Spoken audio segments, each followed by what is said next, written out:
My name is Joel Barnes. I am the host for now of Share the Livestream. And I'm just showing up. That's the first part of the deal. First part of the deal is that I show up 1:30 every day, Monday through Friday.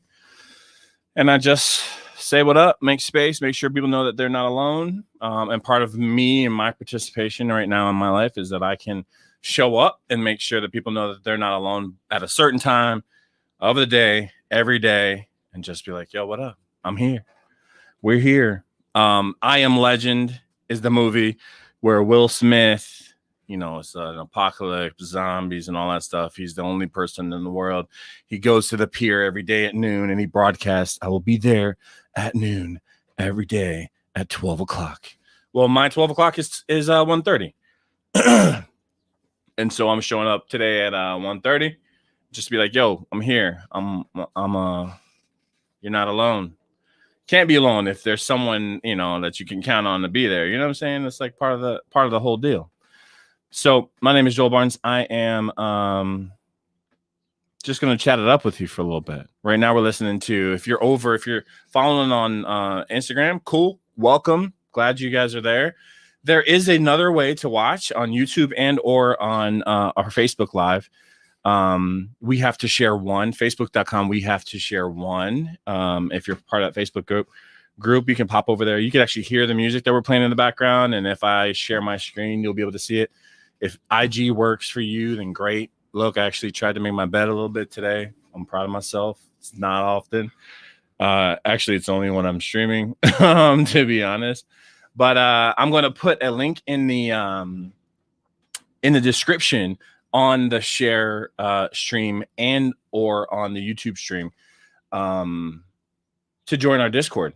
And our Discord is an app. Think of it like a Slack for a bigger community. Slack is like a interconnected, interpersonal communication device for companies, right? So if you have a company and you want to kind of talk to all your employees, you have different channels where, okay, the marketing channel can be on here, and then here's the all channel, and here's the notifications channel, and here's the emergency alerts channel, or whatever.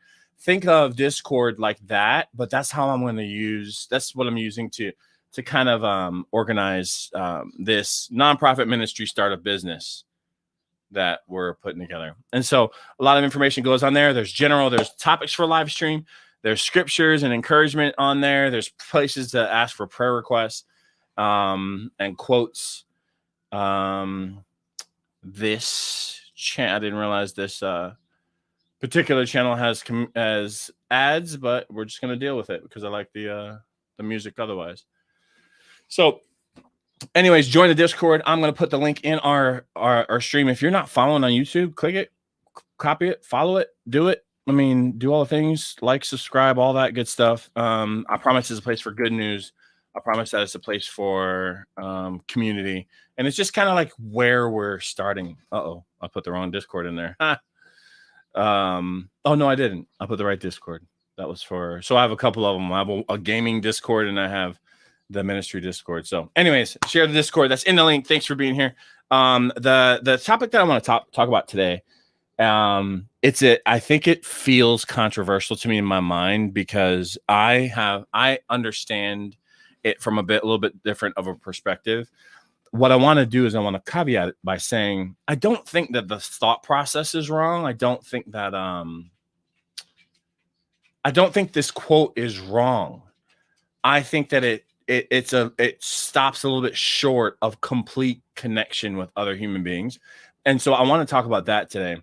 And so the quote, I read it yesterday, and we talked yesterday a little bit about, we talked about having this dog for a couple of days. We talked about returning the dog to the owner. We talked about what our versions of what love looks like played out in real time. What our expectations, how our expectations can actually hurt our enjoyment of a situation. We kind of talked about how, and part of that was, look, we found this dog. The dog was matted, the hair was matted to a certain degree. And, we kind of thought that maybe the dog wasn't skinny or anything. The dog was fed. Like, that's one thing that, I kept like kind of trying to feel if I could feel its ribs or whatever, but tell the dog was kind of loved on, but there's just certain things that just, according to the standard that we kind of had figured out in our minds, the dog, it didn't seem like the dog was cared for well. And so we were kind of thinking maybe this is someone that was elderly, whatever it is. We found out that it wasn't. And here's the thing: when we finally reunited the dog with his family, that dog was like in heaven, so happy, kind of like my dog back here right now. Like she's sitting in the window. Windows are open because it's 66 degrees here in Chicago, so it is beautiful outside. So windows are open. It's spring break. I'm trying to say what's up to everybody. I think my little brother's watching. Maybe. What's up, Jut? We're gonna get on that project. I promise. We're gonna get on that project. We're gonna get you. My whole goal is to get the majority of your business online in the next like couple months, so that people can just, hey, I need a thrift item, or I'm shopping for something, and whatever it is, they can shoot you a text or email, and you can find it for them and send it out to them. I think we could make that a really viable thing for your already incredible thrift store. Hey, Savvy Salvage, go to savvysalvagethrift.com, and you can actually start checking out some stuff now. It's my little brother's thrift store out of Tallahassee. It doesn't matter. Thrift stores can be anywhere. You know what I'm saying? Like we can mail with Amazon easy, you know, or whatever. We can ship you whatever. But anyways, that's my little brother. But we were talking about this whole conversation because, you know, we had kind of had it in our heads. We had an idea that maybe this dog hadn't been taken care of well. But then once the dog was reunited with his family, we were like, wow, this dog was really loved. Really loved. What was different was what our expectation that we had kind of cast on to somebody else. And trust me when I tell you, we do this often, you know, like when you see someone else parenting their kid different than you would parent their kid, you judge them. You know what I'm saying? Like when you get customer service at a restaurant different than you would give customer service at a restaurant. Guilty of it, because I've been in the service industry for a long time.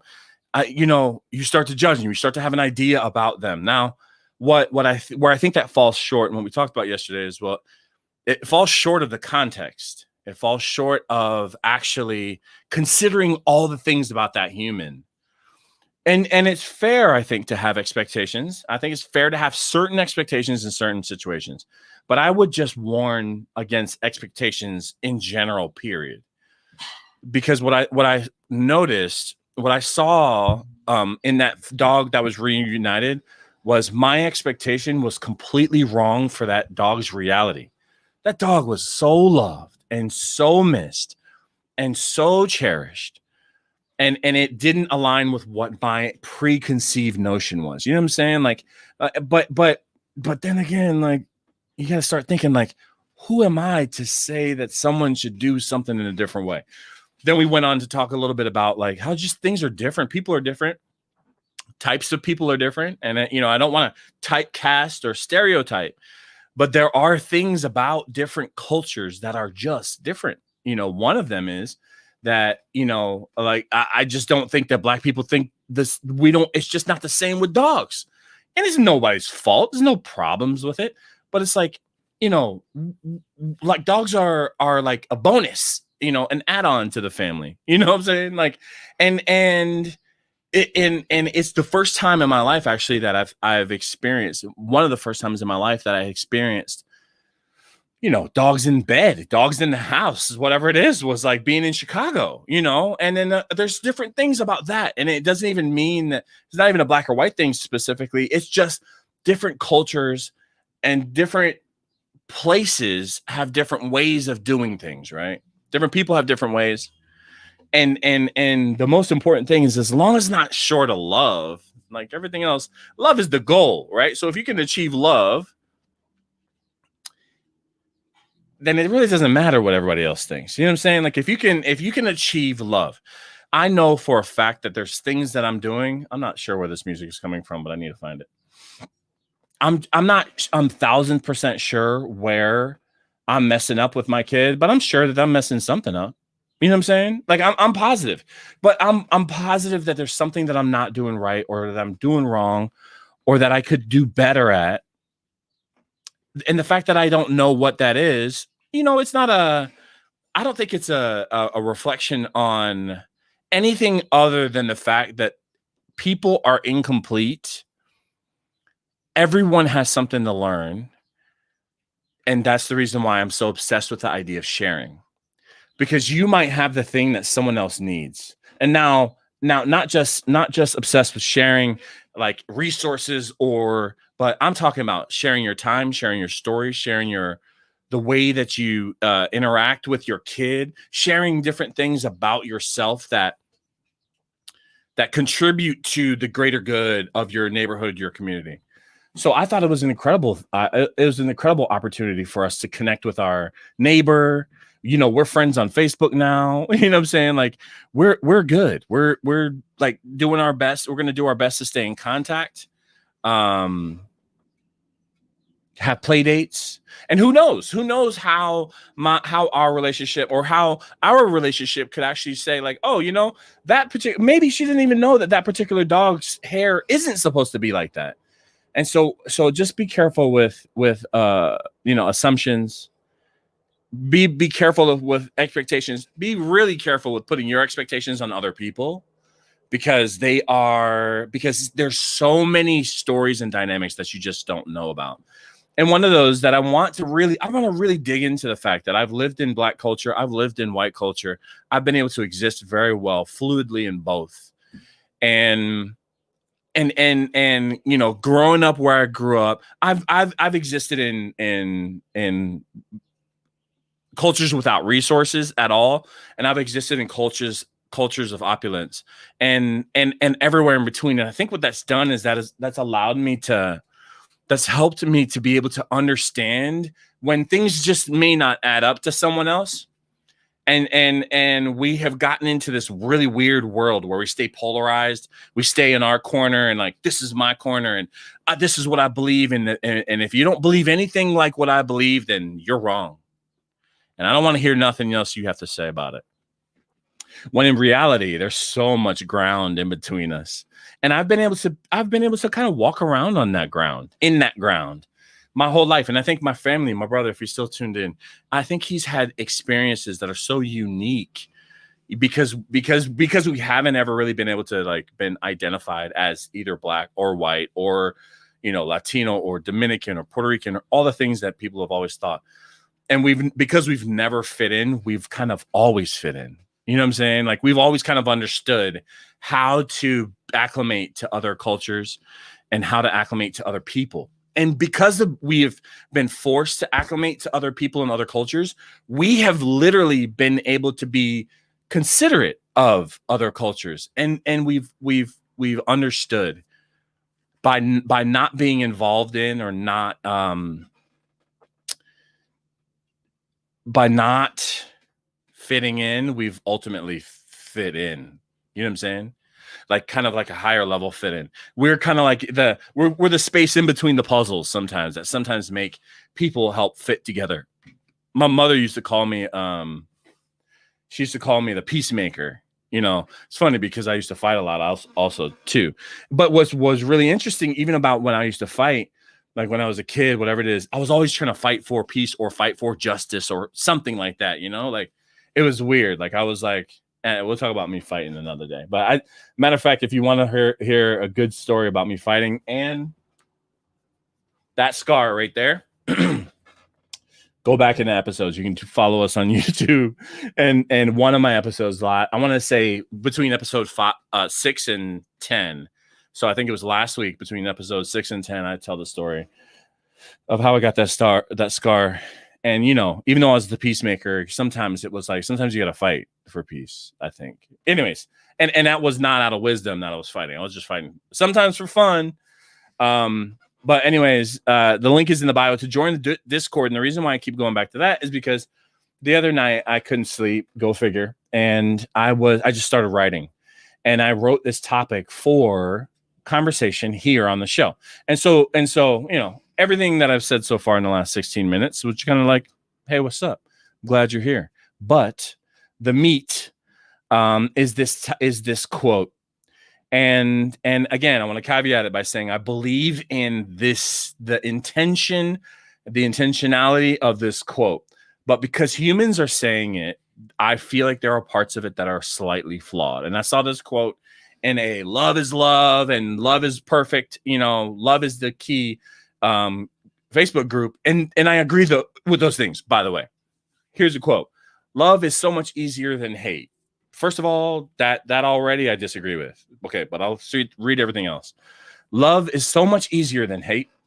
Let's love each other regardless of race, religion, or who we love. So how could I possibly disagree with that? Because it sounds so true. Love is so much easier than hate. Let's love others regardless of race, religion, or who we love, right? Here's how. I think that it actually strips dignity away from people if you love someone or love a person regardless of who they are. I think we have to love people regardful of who they are. I'll read what I wrote. And this is just a complete brain dump, so there's probably grammatical errors. But I'll read what I wrote in our Discord. If you want to join it, the link is in the bio. Link is in the comment section and the bio.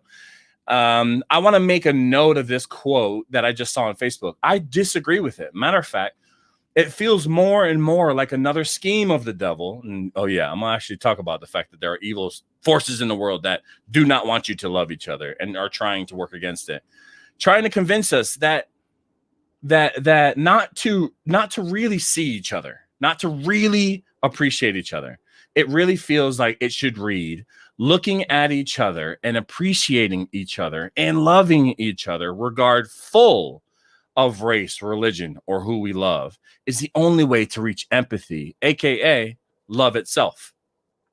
I kind of was proud of that quote because when it came out, I was like, wow, I could see reading that in the book. And there's a couple books that are in the works. I said, interestingly enough, this feels like the intent of this movement is to love people because skin color doesn't matter. And in theory, it shouldn't. I agree with that. In theory, it shouldn't, but it does. Convincing ourselves otherwise is not only delusional, it's dangerous. It projects an expectation that unfairly and potentially could hurt people. It could disconnect, and when the desire was really to connect. So if you really want to connect with someone, you have to understand them. You have to engage in you have to know about them. You have to know about their culture. You have to know about where they come from. Some of the questions we ask each other when we first meet are like, what do you do? Because in your mind, what that question is doing is it's starting to give a construct of how much time that person has, how busy that person has. Maybe you're trying to figure out how much resources that person has. But what it's doing is it's adding information. It's adding context to who that person is. And then you try to ask that person, like, what kind of things do you like to do? And then you try to ask that person, well, and if you notice that as you build a relationship, if you take like building a relationship, let's say a romantic relationship, you just take that as the example. You don't just automatically love that person from the time you meet that person. You know what I'm saying? And so I think that it's delusional to expect that of people to do to each other without any other context or any other knowledge or any other information about each other. When you meet a person, there's a courting process, right? There's hey, what do you do? Yeah, I like long walks on the beach and, gazing at stars, and of course, just like we do on Instagram and all the socials, we're always putting our best foot forward, right? So we're this is the best version of ourselves. And so, cool, you get to meet the best version of that person first, but then past that honeymoon phase or past that courting period, once you're kind of engaged in a relationship, then you start to figure out things about that person that, man, there might be some things about that person. Okay. Well, it's the same way with getting to know a person and their culture, about their knowing about a person and their skin color. It's the same way about getting to know a person and their faith background or lack thereof, or whatever it is. The same things that need to happen in relationship building are the same things that need to happen to us with being able to love each other culturally, I think. And I think that the reason why I talk about this, and the reason why I feel really you know, if you know me, you know that I have had issues with feeling worthy of being a person that talks about God, because I cuss a lot and I say it, and I make a lot of mistakes, and sometimes my ambitions get in the way. I mean, I feel like probably old Joel. I don't feel like I have as many ambitions anymore, but or they're maybe a little bit more streamlined into ministry. But the thing about it is, I've always kind of wrestled with this, like, I don't, like, God is good, like really good, and loves me no matter what. And I don't know if I'm really the right person to kind of teach people about God. But you want to ask me something that I feel that I'm empowered to talk about? It's Black people and white people, and how we interact and how we don't interact, and how and where there are pitfalls, and where there's eyes that could be opened, and the cultural similarities and cultural differences, because I've walked in the middle of that for my whole life. Like I've literally walked that my entire life. And so I feel actually qualified to a certain degree. But with that qualification, with that specific knowledge, I'd love to just take a step back and say, I think that it's just more important for us to understand more about each other in general, without the assumption that it's just easier. I don't think it's easier to love than it is to hate. I think human nature sets us up to be adversarial to each other first. Our culture absolutely sets us up to be adversarial to each other first, to be in contest, or be in like, that person may or may not have what I want, or maybe that person either in an envious, or you got your fight or your flight or your freeze kind of reactions. And I think that human nature kind of sets us up to be in that space with other human beings that we meet, that we have an opportunity to gain or develop relationship with. So I don't think that love is easier to hate. I think that I think that when you start to say that it's easier to love someone than it is to hate them, I think that you're starting to take away from the work that it takes to actually connect with a person, the work that it takes to check your own ego at the door, the work that it takes to learn about someone else's culture, someone else's habits, someone else's strengths, and then to accept someone else's weaknesses. That's what love is. And that's not easier than hate. Hate throws up a wall and says, I'm good. I don't need to have connection. I don't need to build anything with you. I'm good over here doing what I do. And that's really easy. I think that's a lot easier than getting to know someone and to understanding what their flaws are. That's a lot easier, I think, than not just getting to know what their flaws are, loving them regardful of their flaws. You see what I'm saying? Like, that's the difference. Regardless is like, it doesn't matter that you're Black. Regardful is, I love that you're Black. Can you tell me more about it? Because I don't know, because I'm not Black. I mean, I am, but maybe someone else is not. And so I don't know about you. Can you tell me about you? So regardful says, there's a way that I want to do a little bit of work to understand you. You know what I'm saying? Like, and regardful of your religion. Oh, you're a Muslim. Okay, cool. Like, can you tell me about that? I don't care what I've heard on the news. I don't care what I've heard in the streets. I don't care about anything else. I just care about what you think about it. Can you tell me? Can you tell me? Can you give me, because here's the thing. It doesn't even matter what Christianity is or is supposed to be, and people will tell you what their opinions are about it and what it's supposed to be all day long. But that does not matter at all. You know what? Why faith matters? Because it matters what it is to you. It matters what it is in your heart. It matters what it does to get you through. It matters what it is to help you face the day. You dig? So if someone's telling me, hey, I'm Buddhist, hey, I'm Muslim, hey, I'm whatever, I'm curious. Like, I want to know, what does it mean to you? Because it doesn't matter. Like, I understand it in theory, just like I've understood Christianity in theory, and I've watched it not play out that way in real life enough times. But what does it mean to you? You know what I'm saying? And so I think that regardless of race, regardless of religion and regardless of who we love, is not the answer. It's regardful. It's, oh, you're a girl and you love a girl. Hey, I love you too. Then you know what I'm saying. I love both of y'all too. Then you are black and you love a white woman. Okay, but here's the thing. What you have to understand is regardless says I just love you no matter what, and that's a pipe dream. That's not real. What needs to be happening is, oh, you're black and you love a white girl. You know, there's probably some things in the culture in your life that you've experienced about that relationship right there. I know my parents did. You know what I'm saying? 1978, I'm old. 1978, it wasn't popular to marry a black dude. And so to understand my mom, regardless of racism, is unfair to my mom. It's unfair to me. It's unfair to the climate. I mean, everything about it matters. The time, you know, like, okay, you know, what I would say is we've come a long way in a few different things. We've come a long way in a few different topics, but man, like you know, it wasn't popular to marry a black dude for my mom. It wasn't for my mom, my white mom, to marry a black dude in 1978. Like you're talking about, you know, you're a decade and a half away from, like, you know, my mom marched, you know what I'm saying? Like my mom marched.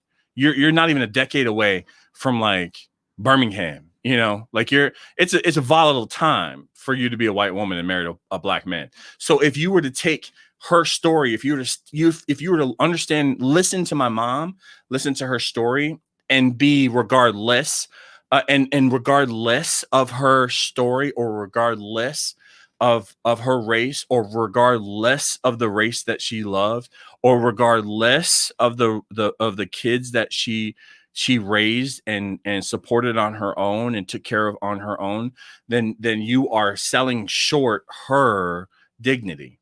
You're selling short her reality, and you're selling yourself short of the opportunity to actually be able to love that person if you aren't considering that person and that person's story. And I think that the reason why I think that this quote, I'll read the quote again if you're just tuning in. The quote is, "Love is so much easier than hate. Let's love each other regardless of race, religion, or who we love." And it rubbed me the wrong way. And I'm just being straight up honest. Like, I'm in this, like, love is the answer to everything group on Facebook. And it is the answer to everything. I don't agree with that statement, but I do believe that love will win. Love should win. Love can win. I don't believe that love is passive. I don't believe that love is easier than hate. I don't believe that love is love. We should love each other regardless of race, religion, or who we love. I believe we should love each other regardful of it, with the inclusion of it. And I'm talking about every single bit of it. And so that's the reason why love is not easier than hate, because love means you got to do a little bit of work. You got to get a little skin in the game. You got to get a little bit of relationship going. You got to be like, okay, well, in this person, and then as your relationship grows, then I think that love is actually able to be there. Hate can be there from the second you see someone's skin. You dig? See, as soon as you can put your eyes on somebody. You see me walking down the street with a hoodie and some baggy Adidas pants, and you make a decision about who I am. That's easy. You know what I'm saying? That's easy. You automatically judge someone based on the color of their skin. That's easy. It's easy to hate. And hate is disconnection. Love is connection. So I think that's why that quote just kind of rubbed me. And I'm sweating right now because love is not easy. Love is work. And I think what's wrong with this country doesn't want to do work. This country doesn't actually want a ton of things to change. You know what I'm saying? It doesn't want status quo to be interrupted because maybe we wouldn't make as much money if we had to take care of each other. I don't know. You know what I'm saying? But I don't think that I think that those statements, those passive statements, I understand the intent. I understand the value of them. I understand if someone is in a place where they're just like, you know, I don't know, maybe they needed to see or have the awakening or have that soundbite that says love is easier than hate to make them think about love being easier than hate. Who knows? And I'm sure that there's positivity that's come from this this particular quote spreading on the internet, I just don't believe in it. I believe that it could actually do damage, not more damage. I'm praying, but I believe it could actually do damage because if you're not really digging in, if you're not really learning about people, if you're not really sharing, I can't help it, guys. I can't help it. I can't help it. I'm wired to share for somehow, and I'm wired to talk about sharing, and I'm wired to teach people how to share, and I'm wired to go first if I need to go first to share. But the power of connection, and I think the power of love, I think the power of rebuilding connection in this country and with each other is in the power of sharing, is in the power of talking to each other at a level that's like, hey, let's just quit the bullshit and let's actually just like put down all of our baggage and just be like, yo, this is who I am and this is what I've gone through. And who are you? And what have you gone through? You know what I'm saying? I wanna like connect with that, and then putting in a little bit of work to do it. You actually got to put in a little bit of work though. And so, and I think that the reason why I am starting this nonprofit ministry business is because I want to help to facilitate people sharing, people connecting, and I want to kick the dust off of. I want to chase away the boogeyman that tells us that not to share, not to be open, not to connect with each other. Because I think that we're prone to protect ourselves, and to protect ourselves, we need to disconnect from maybe some of our own realities, maybe some of the realities of our past, maybe some of the realities of our ancestors, but our elders even. Not ancestors, because ancestors is like they're dead, but I think some of us need to disconnect from the pain our elders have created. You know what I'm saying? Some of us have to pick up the pieces and actually do some more work now to help connect in lieu of things that maybe people in our past, in our lives, maybe some of us need to do the work to share, to undo the work that our parents have done in our lives in order to create a new narrative for our kids, in order to create a better country for our grandkids. You know what I'm saying? I think that, but it's not going to be this like, it's not going to be this fairy tales and pixie dust and rainbows and all people are the same bullshit. It's not. Sorry. It's just not. That's not going to help. We are not in a situation in this country to be able to throw our peace fingers up in the air and say, love is love, man. Like, just love each other. No, we actually have to do it. Love is a verb. Love is a verb. Love one another. That's a active. Why was I charged $4.92 from Uber Eats? Love is an active thing. Love is a thing that you have to do. You have to work at. It is not a passive, like, hey, no, man, there's nothing wrong. And there's nothing wrong with nothing. Nothing's wrong. It's not easy. It's not easy, but it's worth it. And I think sharing is worth it. And I think if there's one person that benefits and can benefit, I'll still keep showing up here every day at 1:30 and keep sharing. Just like I Am Legend. I can't, you know what? My sister, Alexandria, she commented on the YouTube page. Hey, if you're not following the YouTube page, go look up share the live stream. Not like 3 words, share dot. That's kind of how I write share, like that. Share dot space the space live stream. Search that up on Google, like and subscribe on that page. Get the alerts when we go live. You can watch on YouTube, you can watch on Facebook, and we're showing up every day on IG now. Thank you to Nena Escatel. You motivated me so much to make sure that I was including Instagram into. I was running live, and she was like, it's 1:30. Where are you? Because she had caught me on IG a couple times, and I appreciate that, because what that does is that lets me know that like we got to go live on Instagram. and we got to make sure we do that.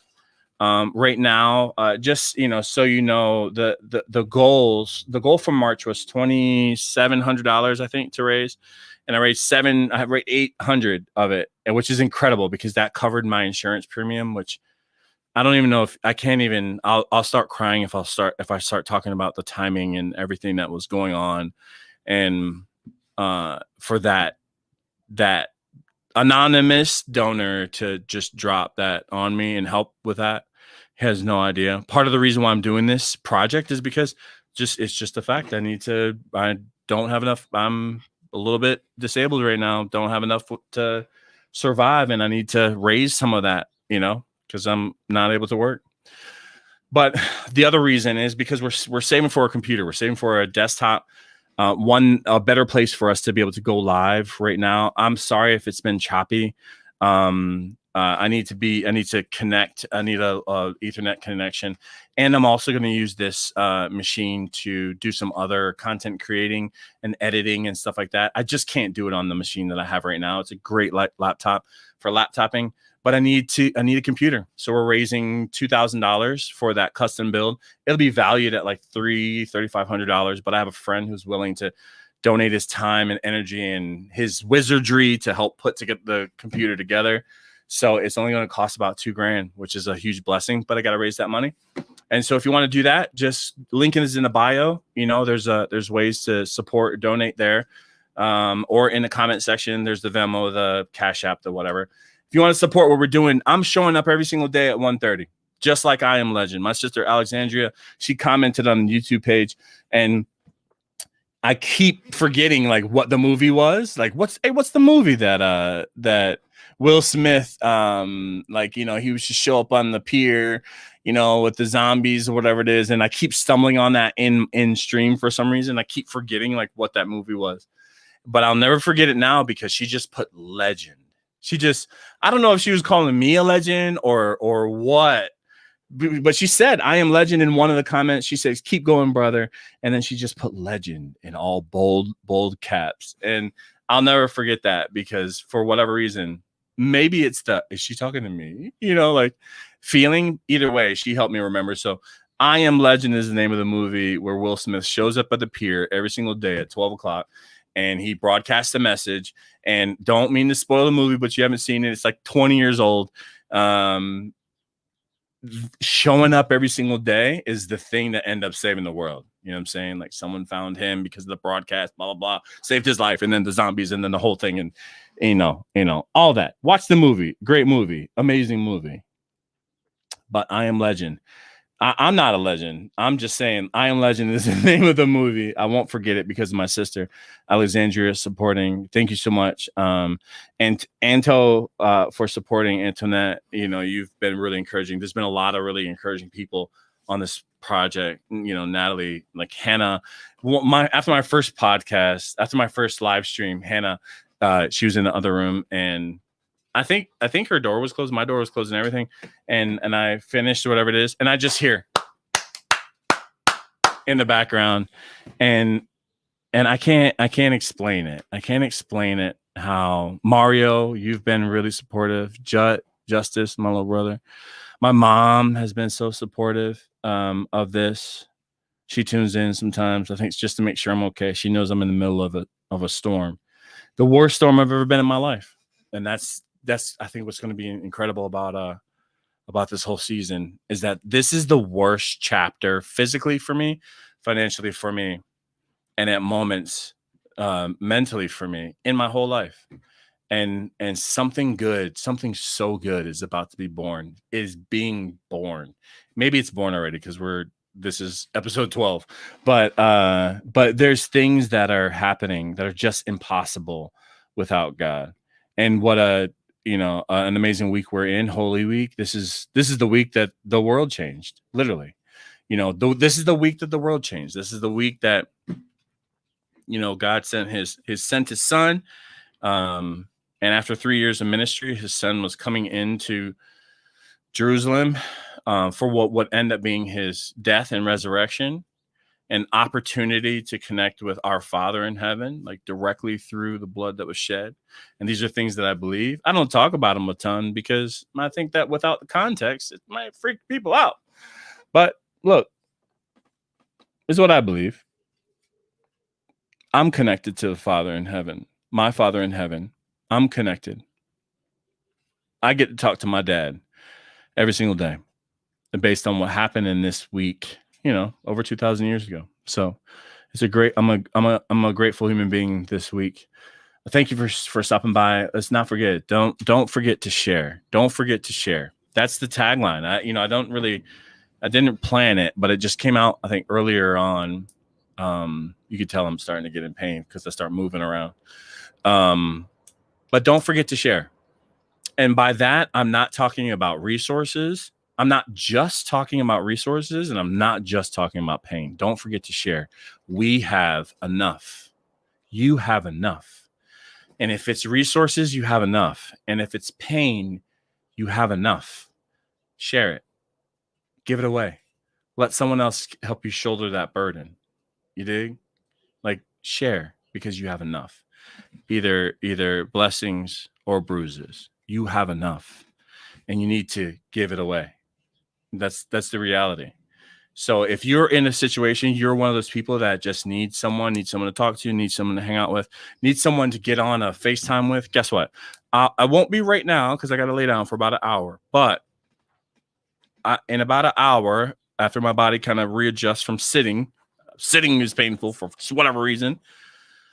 I will get on a FaceTime with you right now today. I will get on a Zoom call with you today. I will be here tomorrow. I will continue to show up. If you're a person that needs to talk to somebody, I will continue to volunteer my time until I cannot. And the moment when I cannot, someone else will be able to. I promise, as this thing grows. But I am available if you need someone to talk to. I'm available if you're feeling alone. I'm available if you need someone to pray for you. I'm available if you need someone to binge watch a show with. I'm available, and I'm going to continue to make myself available until I'm not. And then when I'm not, someone else will be, I promise. That's the goal of this ministry, is to make sure that no one knows, no one thinks they're alone. I've been saying that you're not alone for like my whole life. It's weird. It's been something that's so buried inside of me that it was buried inside of me before I even understood why. And I've been saying it for years. But now I'm going to prove it. Now when I say you're not alone, I plan on proving it. Plan on proving how connected we are as a human race, as people together. That's the goal. That's what we're doing. I wish you guys on Instagram could have heard how awesome this music jamming was for this whole show, because it was really awesome. There were a couple of matter of fact, I should be able to.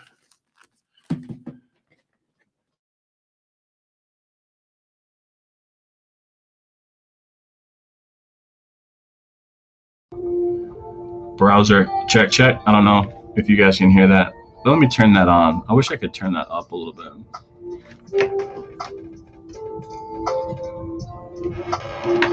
I don't know if you can hear it, IG, but it's just been chill. Join on. I'm serious. Go on to YouTube. Go on to Facebook. Turn on the alerts. Get linked on here, so when I go live, and you can kind of catch one of these shows. Like I said, I'm just showing up. That's what I'm supposed to be doing. And then whatever it is that kind of strikes me over the course of the day or week or whatever is what we talk about. Today we talked about, if you're tuning in right now, here's the reason why you should rewind and go watch it on YouTube. Today we talked about love is so much easier than hate. Let's love each other regardless of race, religion, or who we love. And I disagree with that whole statement. I could disagree with that statement in a nutshell, because I think love is hard work. It's not so much easier than hate. It's so much easier to disconnect from each other. It's so much easier to not care. Love is something that you actually have to work on. So I don't think that love is easier than hate. And then loving someone regardless of their race, regardless of their of who they love, or regardless of their faith, isn't taking enough of that person into account. It is discarding who they are as a human being and it's not connecting with who they are. So I want to love someone regardful of who they are. I want to love someone regardful of their race, regardful of their religion, regardful of who they love. Like, I don't want to just surface level love people, because I don't think that that's love. I think that's like tolerance. You know what I'm saying? Yeah, maybe the statement could read, tolerance is so much easier than hate. Man, I don't even know if that's true, but tolerance is so much either than hate. Let's tolerate each other regardless of race, religion, or who we love. That might be more of a true statement. But I think that love is not easier than hate. I think love is hard work. Love is tolerance. Love is acceptance. Love is curiosity about each other. Love is so much deeper. It's so much more work than hate. And then I think that, like I said, just having the full story. I think I said in this almost a blog post on our Discord, that if you take a sip of water, you think there's water in a cup. You take a sip of let's say Kool-Aid. You're about to take a sip of what you think is Kool-Aid in a cup. You take a sip of it, and it's actually salty. Now, it doesn't even matter if you like salty things. You are already disappointed because you expected something sweet and you got something salty. So because you came in with an expectation that it was going to be sweet. But if you knew more about what was in the cup, if you knew who made the cup, if you know why you got the cup, who gave you the cup, the context, right? The context, the things that make it easier to love, the things that we have to figure out in order to love each other, to have accurate expectations of what to receive with another human being. Then when you sip it and it's salty, you be like, oh, it's salty. This is a margarita. I love margaritas. So maybe your expectation is closer to matching what it is, because you have context around it. I don't know if that makes sense. But point is, we need to find out more about each other. We need to love each other regardful. I'm making it a word. I know it's not a word, but regardful of race, religion, who we love, how we take care of our dogs. That was the thing that we talked about yesterday. We gotta like just love people, you know what I'm saying, and put down all of our opinions of what should be happening and what should be and shouldn't be happening. Like, you know, man, like we got a lot of work to do, and I just want to do it one day at a time. So I'll see y'all tomorrow at 1:30. Make sure you don't forget to share. You have enough. I'll say it again. If it's bruises, if it's pain, you have enough. Share it. Let someone else help you with it. Let someone else stand in it with you. If it's blessings, you have enough. You have been promised that you will have enough. You have enough to share. Share it with somebody. Buy someone behind you at Starbucks their Starbucks order. I don't know what it is, but you have enough. We have to share. Don't forget to share. And we're out for the day. See y'all tomorrow. Peace. Jut, love you. Thanks for being here. And we're done. Ooh, 48 minutes.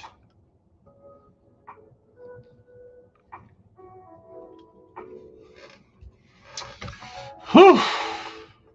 48 minutes. I need to lay my butt down. Thanks for tuning in, or thanks for catching this on the repeat. I don't think that we're saying things that are not going to be timeless. That's the weird thing. You know, I don't think anybody's actually tuned into this particular taping of the live stream on Facebook or on YouTube. Multiple people did on Instagram, but no one did on Facebook or YouTube. But I'm not that concerned about it because the recording's not going anywhere and we're not saying anything that's going to change radically. You know what I'm saying? Like, I think that when you ground yourself or you root yourself in truth, I think that, or you chase the truth, I think that it ends up being timeless information, you know? It ends up being timeless. So thank you for tuning in. I appreciate you whenever you're doing it. And we'll be back tomorrow with episode 13. Peace out.